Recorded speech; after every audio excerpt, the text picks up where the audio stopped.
8వ తేదీ విజయవాడ ధర్నా సందర్భంగా ఆశా కార్యకర్తలపై జగన్మోహన్ రెడ్డి ప్రభుత్వం పోలీసులను ప్రయోగించి నిర్బంధాన్ని విధించడం పట్ల నిరసనగా 9, 10 తేదీలలో ప్రభుత్వ కార్యక్రమాలను ఏపీ ఆశా వర్కర్స్ యూనియన్ రాష్ట్ర కమిటీ పిలుపు మేరకు బైకట్ చేస్తున్నామని భవానీ పుష్పం పిలుపునిచ్చారు. తుని తహసీల్దార్ కార్యాలయం వద్ద ధర్నా నిర్వహించి గొల్ల అప్పారావు సెంటర్ వరకు ర్యాలీ నిర్వహించి నిరసన తెలియజేశారు.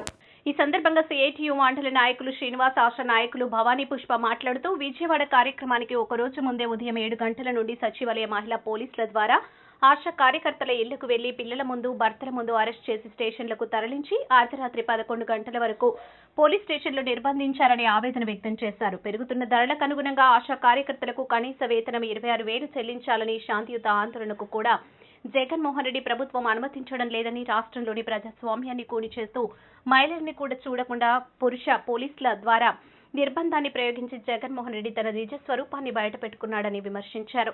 మహిళా సాధికారత అంటే ఇదేనా అని ప్రశ్నించారు. కరోనా సమయంలో రాష్ట్ర ప్రజానీకానికి ప్రాణాలకు తెగించి సేవలు చేసినందుకు జగన్ ప్రభుత్వం పోలీసులతో చేసిన సత్కారానికి రాబోయే ఎన్నికల్లో రుణం తీర్చుకుంటామని తెలిపారు. కొన్ని PHలో ఆశా వర్కర్లని PH అధికారులు బెదిరిస్తున్నారని, ఇటువంటి బెదిరింపులకు పాల్పడితే PH దగ్గర ధర్నాకు పిలుపునివ్వాల్సి ఉంటుందని సిఐటియు నాయకులు శ్రీనివాస్ హెచ్చరించారు. నిన్న విజయవాడలో ఆశా వర్కర్ల మీద జగన్మోహన్ రెడ్డి గారి ప్రభుత్వం పోలీసులను ఉసిగలిపి మహిళలను కూడా చూడకుండా ఆశా వర్కర్లను అతి దారుణంగా రోడ్డు ఈడ్ చేశారు.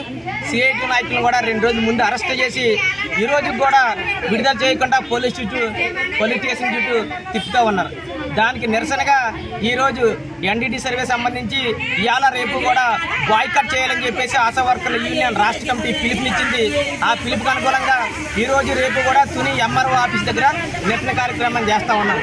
ఆశా వర్కర్ల సమస్యల పరిష్కారం చేయాలని, కనీస వేతనాలు అమలు చేయాలని, PF, PSతో పాటు రిటైర్మెంట్ బెనిఫిట్స్, గ్రాట్యుటీ అమలు చేయాలి, కనీస వేతనాలు అమలు చేయాలి, రాజకీయ వేధింపులు ఆపాలి, ఆశా వర్కర్ సమస్యల పరిష్కారం చేయాలని చెప్పేసి నిరసన కార్యక్రమం జరుగుతుంటే ఈరోజు కొన్ని PHలో డాక్టర్లు కానీ PHLలు కానీ వీళ్ళు ఈరోజు ఆశా వర్కర్ని భయపెడతా ఉన్నారు.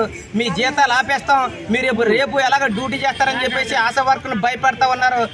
ఇటువంటి బెదిరింపులు కానీ భయపెట్టడం కానీ చేస్తే సిఐటిగా ఊరుకోమని చెప్పేసి ఈరోజు డాక్టర్ గారు కానీ PH అని కూడా తెలియజేస్తా ఉన్నాం.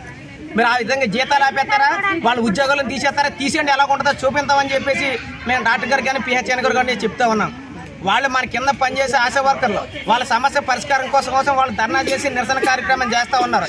మీరు వాళ్ళకి సానుకూలంగా స్పందించి వాళ్ళకి అనుగుణంగా ఉండవలసింది పోయి వాళ్ళని ఈరోజు భయపెట్టే కార్యక్రమం చేస్తే ఊరుకోమని చెప్పి తెలియజేస్తా ఉన్నాం. ఇదే విధానాలు సాగితే మాత్రం రేపు మీ PH హాస్పిటల్ దగ్గర మీ డాక్టర్ గారు ముందే ఈరోజు డాక్టర్ పెట్టవలసి ఉంటుందని చెప్పేసి మేము తెలియజేస్తా ఉన్నాం. నా పేరు శ్రీనివాస్, CITU తుని ఆశా వర్కర్ల యూనియన్